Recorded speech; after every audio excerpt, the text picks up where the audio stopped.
Hi friends, आपण मनकु मातृकृपा channel स्वागत जनाऊँगी।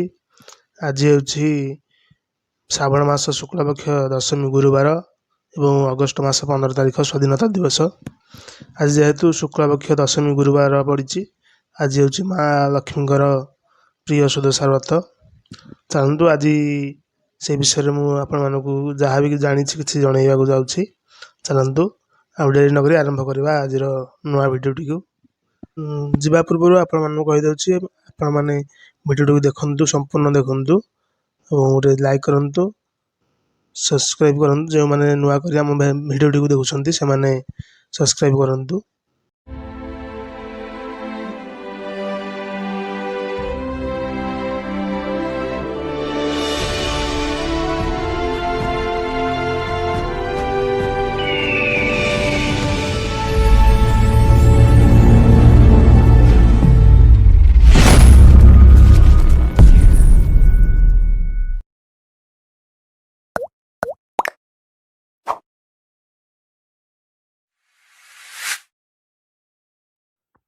आज दिनटी हूँ श्रावण मास शुक्ल पक्ष दशमी गुरुवार माँ लक्ष्मी प्रिय सुदशा व्रत। आम काली ठारू नाली माटी लिपि चिता पकई देचु कहीं आज नाली माटी लिपि चिता पकड़े सुखी पारनी लेट हे तो से आम काली ठारू पकई देलु। बर्तमान माँ को स्नान करा तो से आम काली ठारू बासन ठाकुर बासन भी माजी देलु। आ 10टी दीप आनी 10टी दीप को भी भल भाव धोईदेवा कहीं से धूली माटी बाली सब लगी से भल कि धोई परिष्कार करदेवा। माँ आज जेहेतु सुदशा व्रत माँ आसी 10 प्रकार फल 10 प्रकार फूल। जो पत्रटी देखुं से हूँ अशोक पत्र।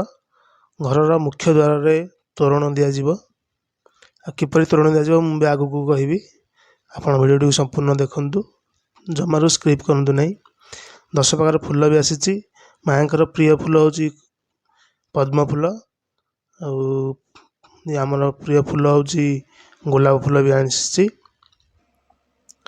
प्रभु शालग्राम को भी आम गाँ स्नान करने रखीदेचु।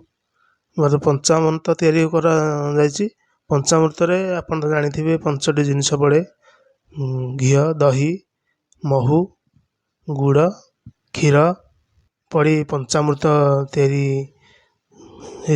माँ पंचामृत स्नान करेंगे और आस्थान सबुआड़े ठाकुर घर सबुआड़े पंचामृत सिंचन कर पूजा करा। माँ स्नान बर्तमान अच्छी क्षीर दही हलदी पानी। माँ को स्नान कला बेले क्षीर दही हलदी पानी रे स्नान करेंगे।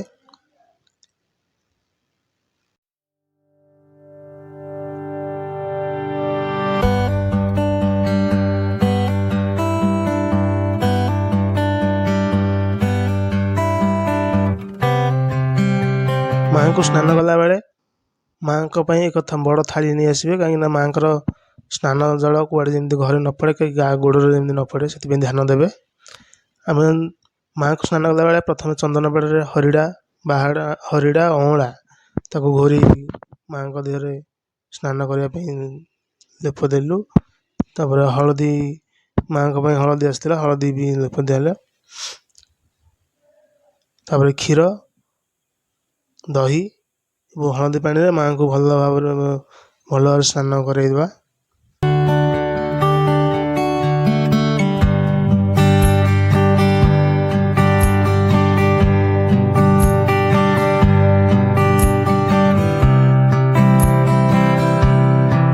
माँ को स्नान कर सारे माँ को नुआ वस्त्र आसी माँ नुआ वस्त्र पिंधेदेवा।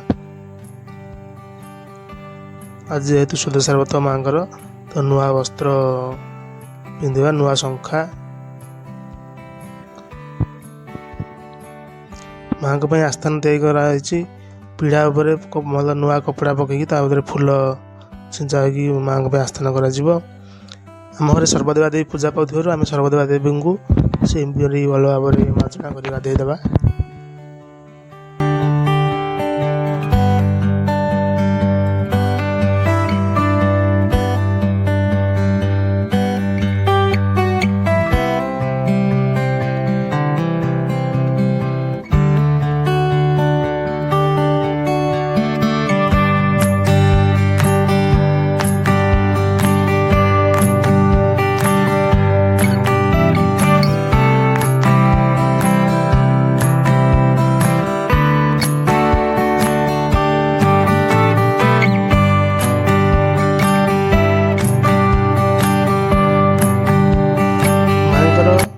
ସବୁଠାରୁ ପ୍ରିୟ ପୁଷ୍ପ ହେଉଛି ପଦ୍ମ ପୁଷ୍ପ।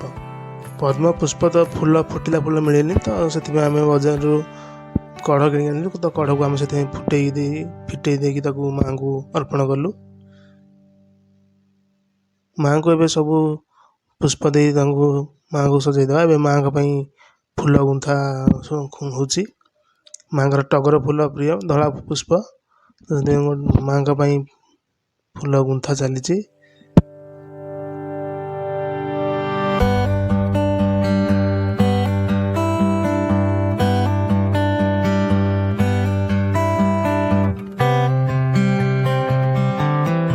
ଇଏ ହେଉଛି ଅଶୋକ ପତ୍ର।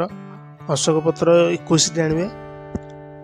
21ଟି ଅଶୋକ ପତ୍ରରେ ହଳଦୀ, ଚନ୍ଦନ ଏବଂ ସିନ୍ଦୁର ଦେଇ ଏମିତି ଲେପ ଦେବେ। ଲେପ ଦେଇ ସାରିଲା ପରେ ମୁଖ୍ୟ ଦ୍ୱାରରେ ତୋରଣ ବାନ୍ଧିବେ। ମା'ଙ୍କର କୃପା ଲାଭ ହୁଏ ବୋଲି ଜଣାଯାଏ, ତ ସେଥିପାଇଁ ଆମେ 21ଟି ଅଶୋକ ପତ୍ର ଆଣି ଏମିତି ତୋରଣ ବାନ୍ଧି ଦେଇଛୁ। ମା'ଙ୍କ ପାଇଁ ଏବେ ଫୁଲମାଳ ବି ତିଆରି ହେଇସାରିଛି। ତ ଫୁଲ ମାଳା ମା'ଙ୍କ ପାଇଁ ଦେଇକି ସଜେଇ ଦେଇଛୁ। ବହୁତ ସୁନ୍ଦର ବି ଦେଖାଯାଉଛନ୍ତି।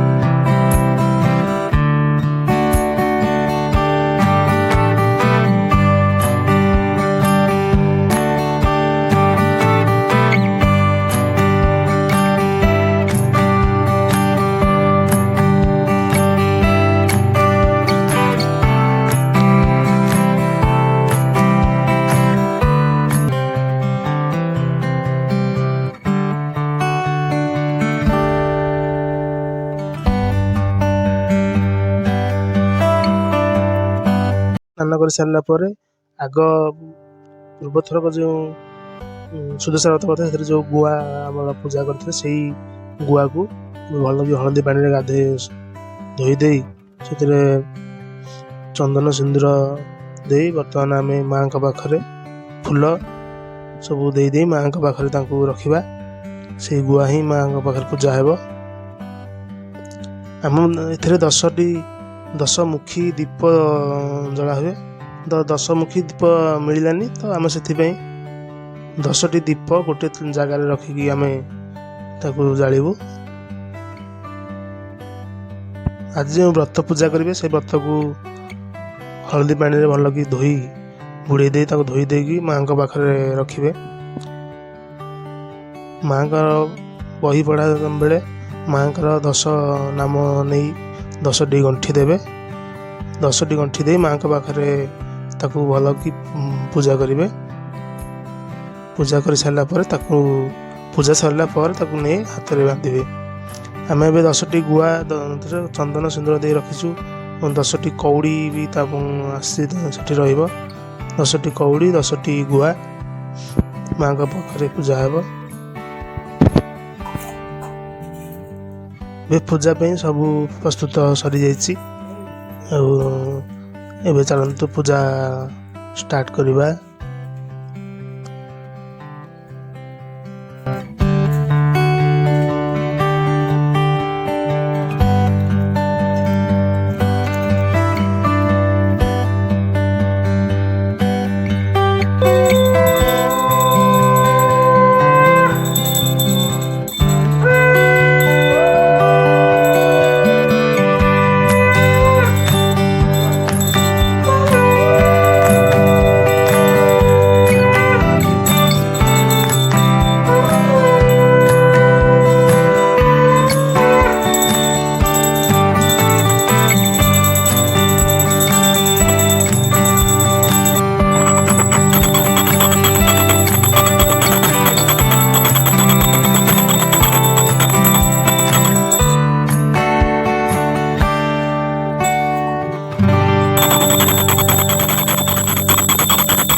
ମାଆଙ୍କର ଆଳତି ସରିଗଲା ପରେ ଶେଷରେ ମାଆଙ୍କ ପାଖରେ ମନ୍ତ୍ର ଦ୍ୱାରା କ୍ଷମା ପ୍ରାର୍ଥନା କରିବା।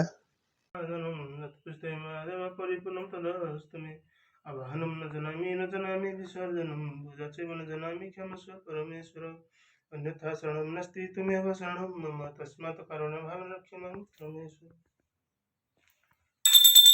ମାଆଙ୍କ ପାଖେ ଆଳତି ସରିଲା ପରେ ସେଇ ଆଳତିକୁ ନେଇ ଆମେ ଘରର ସବୁଆଡ଼େ ବୁଲେଇବା, କାହିଁକିନା ଯେ କର୍ପୂର ଆଳତି ଘରରେ ସବୁଆଡ଼େ ବୁଲିଲେ ଘରେ ଯେତେ ସବୁ ନକାରାତ୍ମକ ଶକ୍ତି ଥାଏ ସବୁ ଦୂର ହୋଇଯାଏ। ତ ଆମେ ସେଥିପାଇଁ ଘରର ସବୁଆଡ଼େ ସେ ଆଳତିକୁ ନେଇ ବୁଲେଇବା। ମାଆଙ୍କର ସକାଳ ଧୂପରେ ଆମେ ରଖିଛୁ ଆଜି 10 ଫଳ ଛେନା ଗୁଡ଼ ଦେଇ ଭୋଗ ଲାଗି କରାଯାଏ। ତାପରେ ଦ୍ୱିପ୍ରହର ଧୂପରେ କ'ଣ ଲାଗି କରାଯାଏ ଆପଣ ତ ଜାଣିଥିବେ। ଦ୍ୱିପ୍ରହର ଧୂପରେ 10 ମଣ୍ଡା ଲାଗି କରାଯାଏ ଓ ସନ୍ଧ୍ୟା ଧୂପରେ ବି ଅଛି। ସନ୍ଧ୍ୟା ଧୂପରେ ମାଆଙ୍କୁ ପଣା ଲାଗି କରାଯାଏ।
ଧୂପ ସରିଗଲା, ଏବେ ମଧ୍ୟାହ୍ନ ଧୂପ। ମଧ୍ୟାହ୍ନ ଧୂପରେ ଆମେ ଯେମିତି ମାଆଙ୍କ ପାଖରେ ଧୂପ ଦୀପ ଦେଇ ପୂଜା, ତ ଏବେ ବି ସେଇ ଭାବରେ ପୂଜା ହେବ।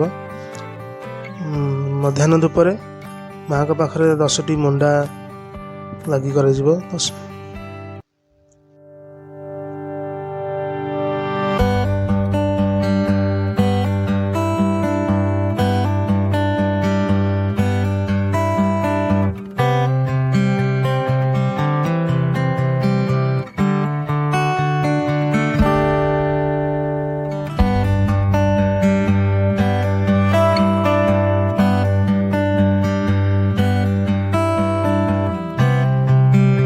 ଧୂପ ସରିଗଲା ପରେ ଏବେ ସନ୍ଧ୍ୟା ଧୂପ ପାଇଁ ଆମେ ରଖିଛୁ ମାଆଙ୍କ ପାଖରେ ସବୁ ଫଳ ପକେଇ ରଖି ପଣା ତିଆରି କରାଯିବ। ସେଓ, ଅଙ୍ଗୁର, କଦଳୀ, ନଡ଼ିଆ, ପିଜୁଳି, କ୍ଷୀର, ଗୋଲମରିଚ ଗୁଣ୍ଡ ଏହିପରି ପକେଇ ଆମେ ମାଆଙ୍କ ପାଇଁ ପଣା ପ୍ରସ୍ତୁତ କରିଛୁ। ଏହି ପଣାକୁ ଆମେ ସନ୍ଧ୍ୟା ଧୂପରେ ମାଆଙ୍କ ପାଖେ ଲାଗି କରାଯିବ।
ମାଆଙ୍କର ସନ୍ଧ୍ୟା ଧୂପ ସରିଗଲା ପରେ ଆମେ ପୂର୍ବରୁ ଯେଉଁ 2ଟି ଗୁଆ ଧୋଇ ମାଆଙ୍କ ପାଖରେ ରଖିଥିଲେ, ପୂଜା କରିଥିଲେ, ତ ସେଇ 2ଟି ଗୁଆକୁ ଆମେ ଏବେ ସେଠୁ ଉଠେଇଦେବା।